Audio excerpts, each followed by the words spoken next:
पतंजलि योगपीठ हरिद्वार की तरह ही भारत में कई और भी योग, आयुर्वेद चिकित्सा और प्राकृतिक चिकित्सा संस्थान हैं जिनकी जानकारी हमें नहीं है। उन्हीं में से एक है प्रशांति कुटीरम, जो कि स्थित है भारत में बेंगलुरु में। प्रशांति कुटीरम पार्ट है एस व्यासा यूनिवर्सिटी का, जहाँ पर योग और आयुर्वेद की शिक्षा भी दी जाती है और साथ ही साथ कई अनुसंधान किए जाते हैं। एस व्यासा यूनिवर्सिटी के फाउंडर हैं डॉक्टर HR नागेंद्र, जो कि नासा से साइंटिस्ट हैं, जिन्होंने इस संस्थान की स्थापना की। और डॉक्टर नागरत्ना डी जैसे कई बड़े डॉक्टर्स वहाँ पे अवेलेबल हैं। तो आइए चलते हैं इस योग यात्रा पे और आपसे शेयर करेंगे कि क्या सुविधाएं वहाँ पे है, जाने का क्या तरीका रहेगा, क्या क्या फैसिलिटीज़ हमारे पास में हैं वहाँ पहुँचने के लिए, और क्या चार्जेस रहेंगे शुरू से एंड तक। तो जैसे कि मैं राजस्थान से हूँ, राजस्थान से बेंगलोर की दूरी काफ़ी है, तो मैंने फ़्लाइट से जाना प्रेफर किया, क्योंकि मेरे पास इतना समय नहीं था कि मैं 3 से 4 दिन ट्रेन से चलूँ। तो फ़्लाइट से जब मैं वहाँ पे पहुँचा तो लगभग दोपहर का समय था। दोपहर का समय होने की वजह से मैंने वहीं पे एयरपोर्ट पे ही लंच लेने का डिसाइड किया। तो लंच साथ में ही लेकर गया था, तो मैंने एयरपोर्ट पे ले लिया। एयरपोर्ट से बाहर निकलते ही बस स्टॉप है जहाँ से मुझे बसें मिल गई थी। हाय फ्रेंड्स, मैं पहुँच चुका हूँ बेंगलुरु एयरपोर्ट, और यहाँ से प्रशांति कुटीरम जाने के लिए कोई डायरेक्ट बस नहीं है, तो उसके लिए इलेक्ट्रिसिटी जाना होता है पहले। उसके लिए 8 नंबर बस है। मुझे यहाँ पे काफ़ी अच्छा कोऑपरेट किया, और यहाँ पे जो बस स्टाफ है काफ़ी अच्छे हैं, अच्छा कोऑपरेट करते हैं। तो आगे मिलते हैं, इलेक्ट्रिसिटी से आगे कहाँ चलना होता है उसके बाद में। Okay, bye. बेंगलोर एयरपोर्ट से इलेक्ट्रॉन सिटी का जो सफ़र था वो 3 घंटे का था, तो सफ़र काफ़ी मज़ेदार था। हाय फ्रेंड्स, जो हम एयरपोर्ट से चले थे इलेक्ट्रॉन सिटी के लिए, तो इलेक्ट्रॉन सिटी में बॉम्बसंद्रा करके एक लोकेशन है। हमें इसी स्टॉप पे उतर जाना है। पीछे आप देख पा रहे हैं मेरे डी मार्ट है। इसी डी मार्ट के अपोजिट साइड में जिगनी के लिए बसें लगती हैं। हमें प्रशांति कुटीरम के लिए जो फाइनल व्हीकल मिलेगा वो जिगनी से मिलेगा। डी मार्ट स्टेशन से हमको राइट साइड लेना है, मैं आपको शो कर देता हूँ। ये है राइट साइड लेंगे, उधर में बस स्टॉप है जहाँ से हमको बस मिलेगी जिगनी के लिए। मैंने पता किया था और ऑटो वाले भाई साहब से भी कंफर्म किया था, तो ऑटो वाले भैया ने बताया 250 रुपये। तो अभी हम गाड़ियाँ चल रही हैं कंफर्टेबल के साथ साथ। हमको एक अच्छे अमाउंट में ये राइड करनी है, तो हम उसी के हिसाब से काम कर रहे हैं। जाते टाइम तो देखेंगे क्या कर रहता है। बॉम्बसंद्रा बस स्टॉप से हमें जिगनी के लिए बस मिल गई थी, और मज़े की बात ये है कि ऑटो वाले भाई साहब ने बताए थे 250 रुपये, और ये बस लेके जा रही है हमें ओनली 20 रुपीज़ में। Hi friends, now we are at Jigani location. Jigani आने पे पता चला यहाँ से ऑटो मिल जाएगा हमको, और उस ऑटो का प्राइस होगा 150 रुपीज़। वहाँ जाने से पहले मैंने वहाँ पे पता किया था, तो वहाँ पे जो कैंटीन की फैसिलिटी थी वो शाम को 6-7 बजे तक रहती है, उसके बाद में नहीं होता। तो उन्होंने कंफर्म किया था कि आप डिनर करके ही यहाँ तक पहुँचे। तो डिनर के लिए मैंने आसपास में पता किया, तो सबसे अच्छा रेस्टोरेंट ये था। नाम है वेज, क्योंकि मैं वेजिटेरियन हूँ, तो वेज सर्विस समृद्धि।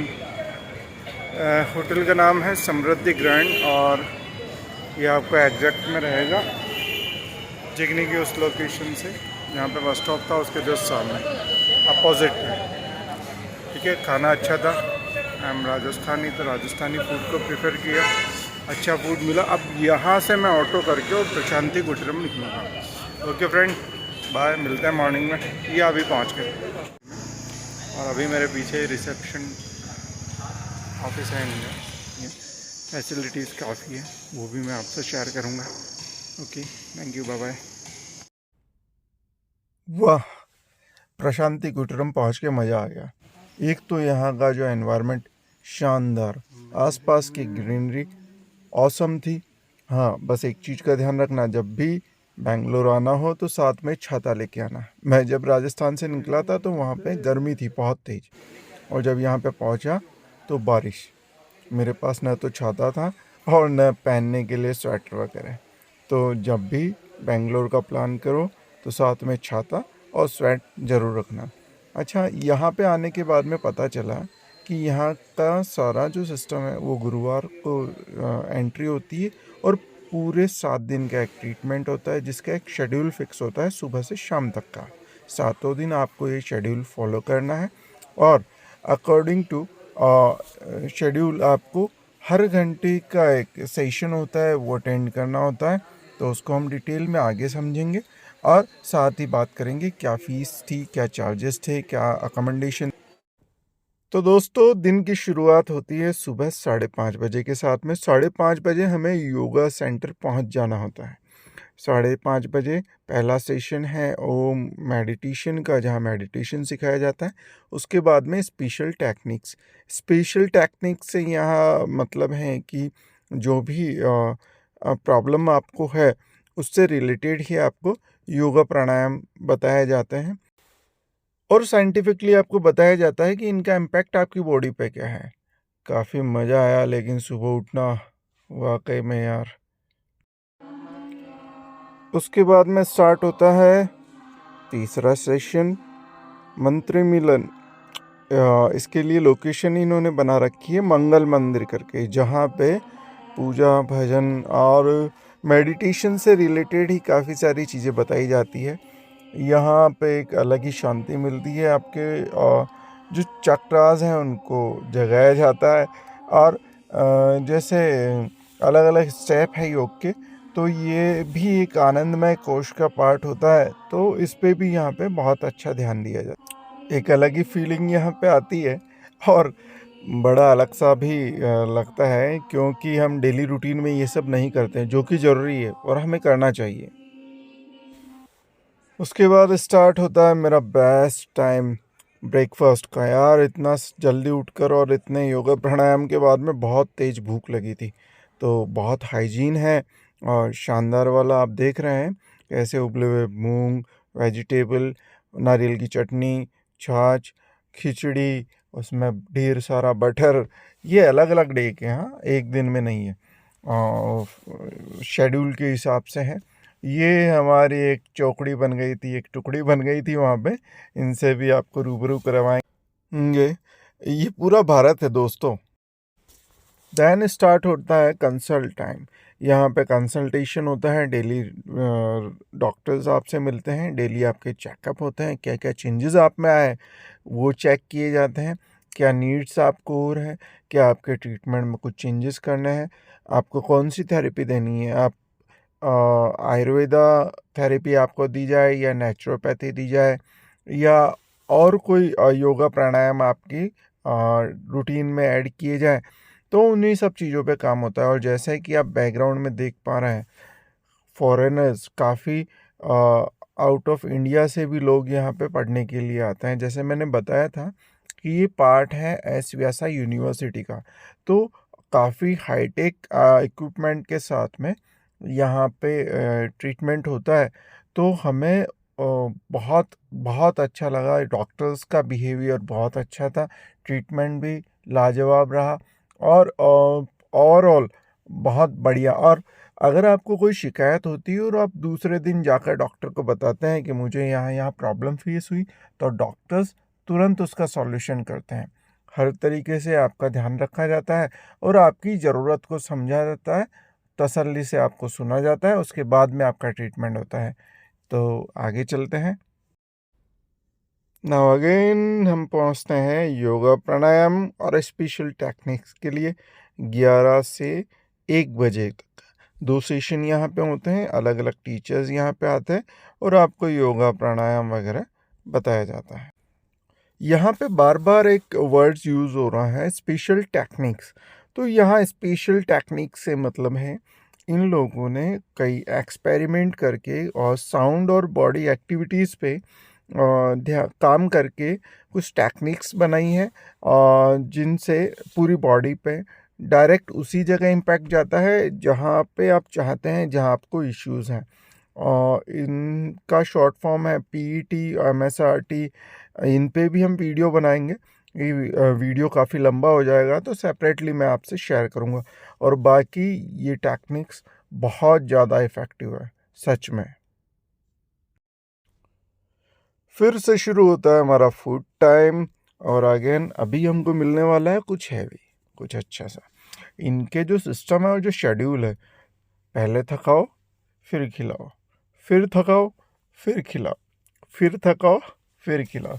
खाना बहुत अच्छा था। ऑफिशियली साउथ था तो साउथ वाले टेक्सचर थे, वहाँ का टेस्ट था। कुछ प्रॉब्लम्स तो हुई थी क्योंकि मैं डेली रूटीन पे चावल वगैरह नहीं खाता, लेकिन हाँ वेजिटेबल्स वगैरह बहुत अच्छे थे। तो मज़ा आया, सब कुछ अच्छा रहा, खाने में कोई दिक्कत नहीं, फर्स्ट क्लास। और जैसे मैंने बताया था, खाना फिर थकाना, तो फिर थकाने के लिए साइकिल मेडिटेशन, स्पेशल टेक्निक्स, प्राणायाम। जैसा हम देख पा रहे हैं यहाँ पे हमें बार बार योगा और प्राणायाम पे काम करवाया जाता है। आपने देखा होगा मेडिसिन्स तो यहाँ पे दी गई थी, उसके लिए भी सेपरेट शेड्यूल थे, वो भी मैं आपसे शेयर करूँगा। वो एक में नहीं आ पाएगा तो मैं अभी आपको डेली रूटीन बता रहा हूँ।